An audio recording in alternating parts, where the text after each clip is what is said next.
So the following symbols show nuclides of element X.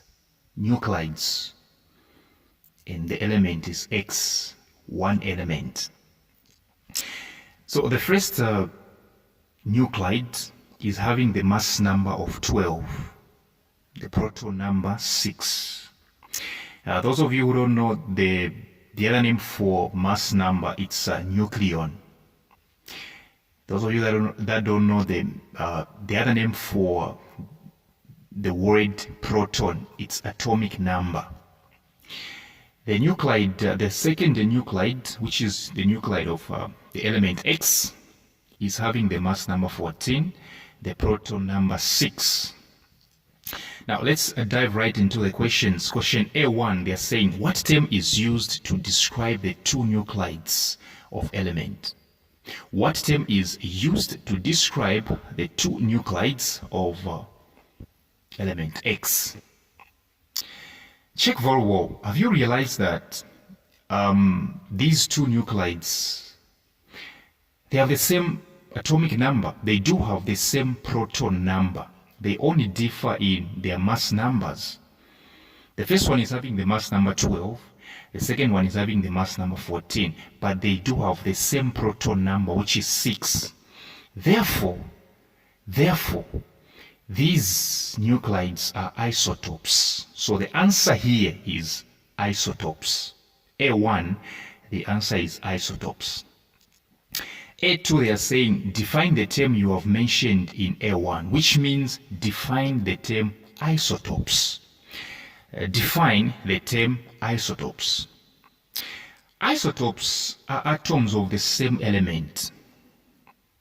Isotopes are atoms of the same element having the same proton number or atomic number, but different mass number or different neutron number.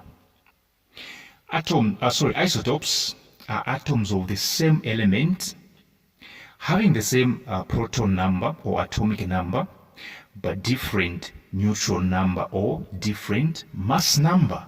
That's it.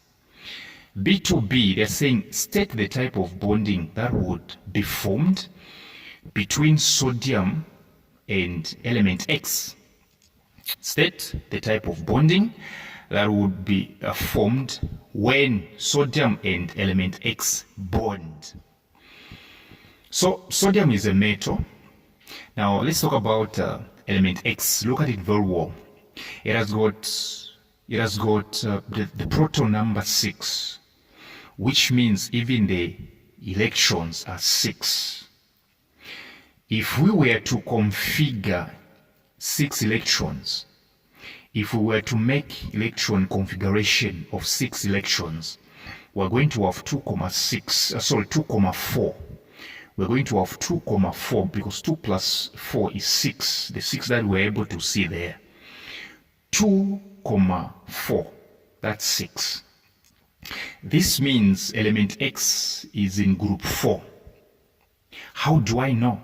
Configuring the electrons, which are 6, if we were to arrange them, the first one is 2, the second one is 4. 2 plus 4 is 6. So the last shell is going to have 4 electrons, which means this element is in group 4. How do I know? The number of electrons in the outermost shell, or the number of electrons in the last shell, determines the group number of an element. So this element X is going to have 4 electrons in the outermost shell. Therefore, it is found in group 4. So elements in group 4, when they bond with metals such as sodium, the bonding is called ionic bonding. Ionic bonding. And the other name is electrovalent bonding. Ionic bonding, aka electrovalent bonding. So I'm trying to say sodium, which is a metal, and element X is a non-metal, like carbon. Like, in fact, this is carbon for real, like carbon. So carbon, which is a non-metal, and sodium, which is a metal, when they bond, they form what we call ionic bonding. See, Explain why most elements on the periodic table have mass numbers which are not whole numbers. Explain why most elements on the periodic table have mass numbers which are not whole numbers. How come most mass numbers on the periodic table, they have decimals? In short, that's what they're saying. How come they have decimals? When they say they are not whole numbers, they mean they have decimals. They have decimal numbers. Well, the answer is very simple. This is because these mass numbers are found, or they are calculated using the average method. Okay? They are calculated using average method, and it's because they naturally occur as isotopes of the elements. So in short, they are calculated as average, let me say, using average methods.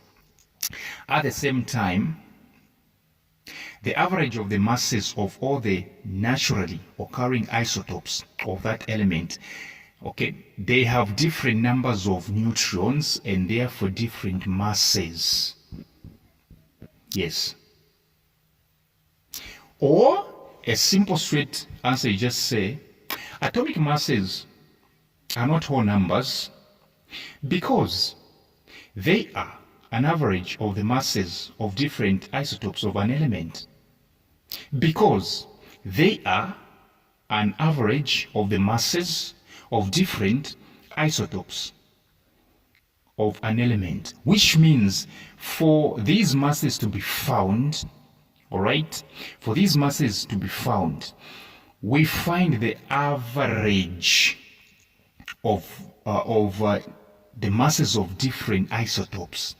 We get isotopes, all right, isotopes of these elements, okay, and then we get their masses. We add all the masses and then we divide. In short, for these masses to be formed, we use the average of the masses of different isotopes of an element.